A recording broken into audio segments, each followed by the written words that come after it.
Someone's collecting a bounty on Batman. This is your look at the McFarlane Toys DC Multiverse Batman Arkham Origins Deathstroke.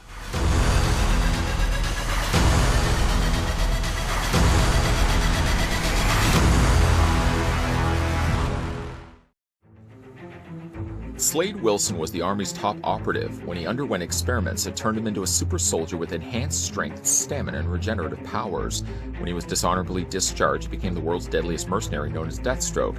A master of martial arts and expert marksman, Deathstroke is a threat to even the most powerful superheroes.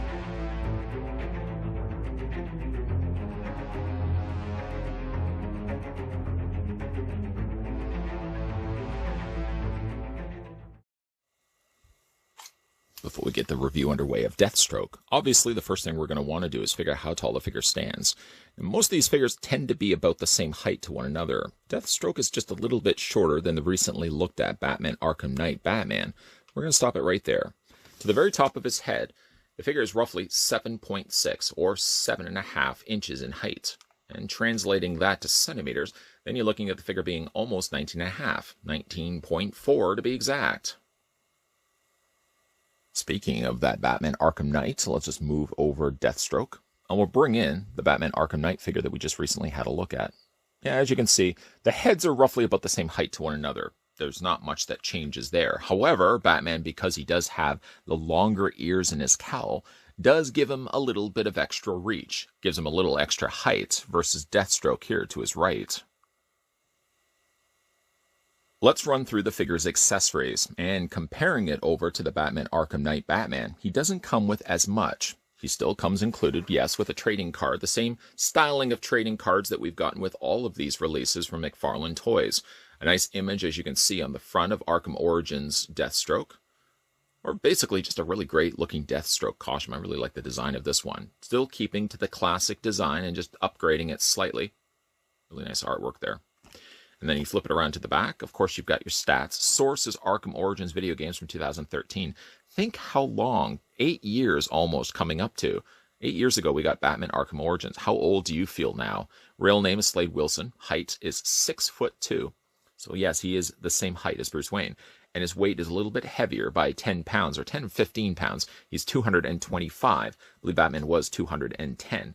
Of course, you get your standard read-up just down below there, which was the same read-up I used at the beginning of this review.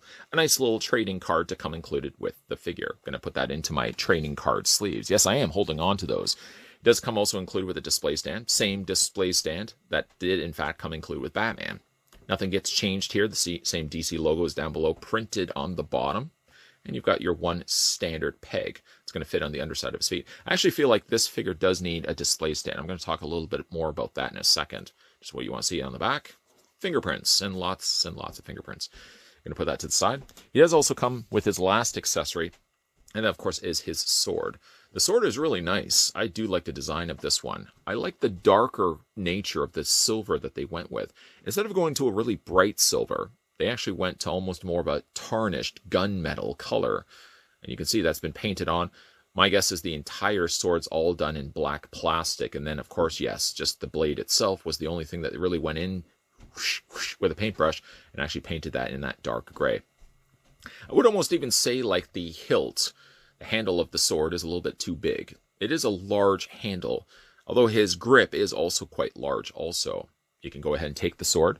Now you can actually fit it in either one of his hands. There's no specific one hand over the other. But as you'll see when you do fit it into his hand, you really do have to wiggle it back and forth because, again, like the handle is really large. Sort of the same way when we looked at the wreck gun that came included with Batman. I feel almost like the handle is almost too big. One good thing is it guarantees is that it's not going to go anywhere. It's not going to slide out of its grip. You can again get some really nice poses, being the fact that this figure does have the double hinged elbows, which we'll talk about in a second. But he does hold the sword rather well on both sides. Big of a handle, yes. But if the handle means that the grip is going to hold it better, then yes, he just has a really large handled sword that fits quite well in his hands. We can also go ahead and take that and remove it. Usually the case whenever you have a figure that has a sword, there's going to be flip it around, a corresponding sheath located on his back. I will say though, for the sword, at least for the sheath end of it, it sort of looks unfinished. I'm going to use the sword sort of as my pointing device. The back end, the side that we're seeing right here, is all finished. You got the little riveted points there where the two halves technically would have been sandwiched and bolted together. And yet he doesn't actually have a finished end on the other side. It sort of looks like there's just only half plastic that's been used. Now this does plug into the back, just like so. A couple of times while I am putting the sword in, I find like this peg always seems to want to pop out and just sort of plug that back into place. But frequently this does pop out. I might actually just, I don't know if I really want to use glue. I don't feel like glue is always the last resort, but like that peg does pop out quite frequently. The thing I was going to say though is the back end of it, of the sheath, looks unfinished. Like it doesn't have the other half of it. When you are also putting in the sword, I find the sword really fights to get in there. It gets okay when you're only using just the blade end of it, but when you get to this part of the hilt, I find is really where you struggle to get the sword in place. It eventually stays fine in place, but the problem is also, it could be the fact that this part of the bottom of it is slightly warped. I don't know if that's causing the issue, but I do find there is a real struggle when it comes to putting that sword in place. You really do have to fight it, and the fact that it does look slightly unfinished, you're literally seeing the blade when you're looking at the figure itself. Stubborn sword sheaths aside, wow, that's a whole lot of S's. Let's get a closer look at Deathstroke. Really like how this one was done. As you can see, I mentioned this also when we were looking at the Batman from the Batman Arkham Knight line. I did notice, and I pointed this out, I find with the recent released McFarlane figures, like the articulation seems like it's a little bit better, and I feel like the paint is quite considerably improved. Here is also a good case of that when we're looking at Deathstroke. You have the additional copper color that's been added, of course, to the half side of his face, so gone away is orange in favor of this real exquisite looking metallic gold. And it's everywhere. Everywhere you would expect to find orange on Deathstroke has now been replaced with that gold color, and it really does pop on the figure. That being said, though, when we're looking at the blue, we're looking at the silver, and now we're looking at the copper instead of orange. I find like it's a good-looking figure, but it doesn't have a lot of contrasting depth to the coloring. I find like the blue works well. The blue is actually very similar to the blue that we're using for the backdrop here. And I find that, of course, the copper color works well, and so is the silver. But I find maybe what could have been added on top of the figure is maybe a little bit of brushing of like dark black, just a wash over top of it, just to bring some of those details to the forefront. Like the coloring is really rich and solid on the figure. The paint is equally quite clean, but there's something about it where it feels like this literally was first coat, and then somebody would have gone in there and added little scratched silver marks. They would have added like the tarnishing of the black wash just to enhance some of that. I get more that impression when I'm looking at like the silver, for example. The silver is good, but I feel like the silver really needed some dark colors added on top of it because it's almost too clean. Go back to his face, you can see there's the one eye. The only eye that you're ever really going to see on Deathstroke was some notable kind of carved in places on the one side of his head.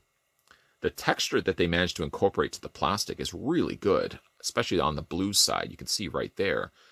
Of course, he's got this strap there with the pockets on the front. If you are curious, this actually is not, it's sculpted to the figure. It's not a separate piece. I was actually surprised because I would have expected this to be a separate piece, even on the back, and yet it isn't. This part is the part that's the only thing that's really attaching to the figure. The rest of it is all molded plastic. And again, really, I mean, if this was a case where this was going to be shifting around on me, molding it to the torso probably makes the most logical sense. But I'm just so used to when it comes to straps on figures that this be a separate piece. And in the case of Deathstroke, it isn't. He does have, of course, the belt with the grenade, a couple of pockets there on the side. Unfortunately, he does have a holster on the side. That's not the unfortunate end of it. The unfortunate end of it is he doesn't have a removable pistol. It's all molded in place. I wish he did actually have included a pistol, because when I think of Deathstroke, I think of sword, but I also think of guns. Give him at least one gun. Sword is fine and good, and I'm sure I could probably find and pull a sword from another figure, but I really think that they could have included a removable gun, just because it's teasing you there. It's literally like you can go in there and grab it, but you can't. It's not something that pops off. As for the rest of the figure, again, you got that continuation of damage done to his armor. So some places are a little bit greater than others. He's got a few little cracks and splits and cuts into, as you can see, his armor, rounding then down to his bottom of his boots. Now, we're going to talk a little more about these when it comes to his posability. I find one problem with his boots is that I find the feet don't level completely flat. I don't know why I always continue to do this as an indicator that feet don't run flat. But I find I can't. I think what I need to do is almost heat these and then bring the ankle inward a little bit. They're almost sort of going out this way. This one foot is kind of going in. This other foot is going out. So it does limit a little bit of getting him to stand completely leveled. So I'm probably just going to use a display stand. Speaking of stands, though, on the bottom end of his feet, not only do you get sculpted soles on the bottom of Deathstroke's boots, but you also do get those peg holes that we were just talking about before. So yes, by all means, use a display stand for Deathstroke. Not only is it going to guarantee having the figure standing properly where he's not going to fall over, but if you also are somebody that likes to put your figures in poses like I do, definitely those display stands come in handy, because if you start offsetting his legs, putting him in different poses, that's going to, of course, affect his stability. No, the camera's not shaking. I'm doing this with the figure, and the figure may fall over on you. Looking at the posability now on Deathstroke. Oh, such a great looking figure. His head goes up, his head goes down, his head goes all the way around. And something I probably didn't draw too much attention to, but I'm sure your peepers were able to spot, was again the additional straps. The thing that he always seems to have on the back of his helmet. He's got this, 2 straps of orange done, of course, in softer plastic. When you are rotating the head, these do seem to be pretty good at staying out of the way. And you can move the head up and down, and like I said, you really don't have any issues with these necessarily breaking because they're soft plastic. As for the arms hinge out. A little harder to make it out, I'm sure, but he does also have the cup socket joints that the other Batman figure had that we had a look at just recently. In addition to that, he also has the shoulder rotation, or the bicep rotation at the shoulder. And because he does have that cup joint, it allows these arms then to move further in, where normally you wouldn't be able to do this with a figure that just has straight out articulated ball joints right here. Similar to Batman, though, the shoulders, these little covers right here are done in softer plastic, and they're attached right here, and the one that has the ammunition is attached right here. So there are softer plastic, and they do move out of the way quite easily when you are rotating the arms all the way around. He does also have a double hinge on the elbow, hinge there, and hinge, of course, right there. He does have the hands that rotate all the way around, and you can also move them back and forth. None of these figures, by the way, have additional swappable hands. I really am not somebody that necessarily needs swappable hands unless you give the figure closed fists. Then I would argue the point. Then yes, sure, he should have included some swappable hands. But because he already has gripping hands, I really don't feel necessarily like he needed any other hands than that. It's more than enough for him to hold the sword, and that's really all I need to do. And of course, when I do find a gun that I can put into his hand, his other hand is going to be able to do that also. For his torso, now his torso is on a ball joint, but obviously because this is all molded plastic, this part doesn't move on its own. He doesn't have a cut right here. I don't know if the recent released McFarlane toy figures have that weird cut that the older figures used to have, where it was sort of, it cut right here, it went up, it went around, and then it cut real low. None of the recent figures that I've been looking at so far, I think, actually have that. So I don't know if they've just dismissed that completely. But when it comes to his torso articulation, seems to have a real clickety-click Barba trick, but he does have a ball joint, so you can move that torso all the way around if you want to. Legs split out on a nice ratcheted joint. You can move him forward, you can move him back. He's a little more limited, but you can still get a full hinge, where there feels like there's almost a stopping point. I think it's just because of the way that the top of the thigh was sculpted. When you do move it up, it stops abruptly and says, hey, you can't go any further. But if you just ignore that, push a little bit further still, you can get a full high kick on Deathstroke's leg. In addition to that, he has a swivel on top cut of the thigh. He has a double hinge on the knee. Now, the one thing I did want to mention, though, even though he does have what seems on paper to be a double hinge joint, you really can only hinge the bottom joint. Because the leg, the calf specifically, is so broad, giving him a double hinge joint, he really can't get that secondary bend because, of course, the way that the sculpting and thickness of his leg, he just can't pull that off. He does have the articulation up and down on the feet, forward and back, and he does have toe articulation. Again, my only real issue when it comes to him as a posable figure is, again, like the one area of his ankle, because he only has the hinge joint up and down, you can't rock it back and forth to the point where I can level the feet off completely leveled flat. So again, I'm going to make use of a display stand so the figure is obviously not going to topple over. If I just put him as such, he stands okay. I'm going to have to just kind of get his feet completely leveled flat. But I'm definitely going to use a display stand with all of these figures. More so for just peace of mind than anything else. As you can see, he stands fine now as it is, but short of me just going in there and warping those ankles in just a little bit, I'm probably just going to resort in using a display stand, because then that guarantees 100% seal of approval that Deathstroke isn't going to fall off my shelf, because I certainly wouldn't want that to happen. Todd McFarlane and his team over at McFarlane Toys presented us with a good-looking Deathstroke figure. Even if you're somebody like myself that doesn't fully commit to playing the Arkham titles, I do feel it fills the void on the shelf of people that have been wanting just a good Deathstroke figure. I feel this one delivers that. A good-looking sculpt. Equally so, I would check off the box for solid paint. I love the color of blue that they used, and equally so, that copper looks so good on this figure. And yet, that being the case, I feel there was still a little bit of tweaking that could have been done to the figure. As good as the paint is, I feel like by adding a darker wash over top of the blue would have really enhanced some of the sculpt that I was trying to show you in this review. The silver is good, but the silver needed a little bit of dark wash over top of it, just to bring some of those details to the forefront. Of course, there is the issue with the sheath on the back of his torso. I don't know if it is actually game accurate, but the fact it looks unfinished, what I feel, from the back of the figure, or when you're looking at the figure straight on. If he has the sword in his hand, it's one thing. If you put the sword, however, in the sheath, having then that visible blade does look a bit jarring. At the end of the day, I'm probably just going to ultimately display my Deathstroke with the sword in his hand. I just wish he did come also with a gun. Guns are pretty easy to come by. I have enough of them. Play guns, at least. Action figure guns. Let me just clarify that. I have enough guns I could probably pull one from my collection and put it in his hands. But I think if they had sculpted the gun in his holster, I think instead they could have just easily had a gun removable as something that he could fit into his hand as well.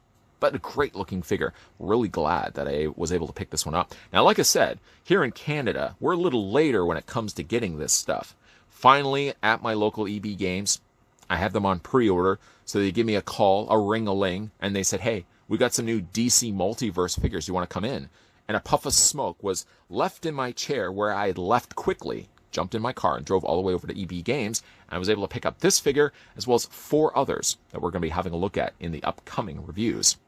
But let me know what you guys think down below in the comment section. Do you guys like the DC Multiverse Deathstroke, whether you've picked it up for yourself or based on this review?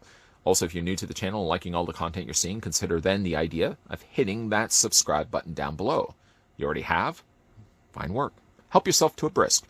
Also, make sure you turn on that bell notification. That's crucial to not only tell you when new videos are coming onto this channel, but it also tells YouTube that you're interested in seeing this content. And then, therefore, they recommend this channel to maybe people that aren't subscribed to this. So make sure you hit that bell notification. Come back to this channel Monday to Friday, 12 p.m. and 2 p.m. Eastern Standard Time. That's 2 videos a day, as there's going to be tons of content for your peepers to be peering on. Does that sound right? Peepers to be peering? You know what I mean. Lots of stuff, like I said, guys, coming your way. So as always, thanks for watching, and I'll see you next time.